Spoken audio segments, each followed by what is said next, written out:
این یک نزاع انتخاباتی چند روز پیش در شهر ارزروم ترکیه است. سخنران اکرم اماموغلو شهردار استانبول و پشتیبان انتخاباتی نامزد ائتلاف ملت در مواجهه با سنگپرانانی که به نظر می‌رسد طرفدار ائتلاف جمهور در انتخابات ریاست جمهوری اند. رجب طیب اردوغان و کمال کلیچداروغلو نامزدهای این ائتلاف‌ها رقابت پایاپایی را برای تصدی 13مین ریاست جمهوری ترکیه آغاز کرده و عمده سیاستشان زیر سوال بردن رویکرد انتخاباتی یکدیگر است.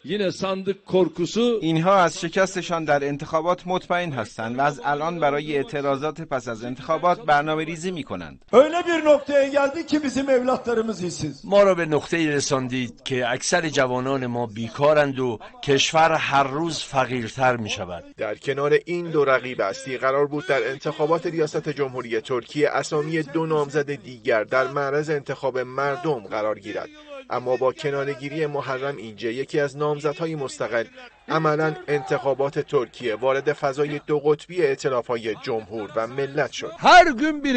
هر روز تهمت جدیدی نثارم میکنن. دیگر تحمل این همه افترا را ندارم و از صحنه انتخابات به نفع کشورم کناره‌گیری میکنم. دو جناح سیاسی رو در رو که هر گونه پیشبینی برای پیروزی یکی از آنها دشوار است و باید دید مردم ترکیه با انتظاراتی که دارند به کدام یک از این قطب سیاسی رقیب اعتماد خواهند کرد. ما عدالت میخواهیم.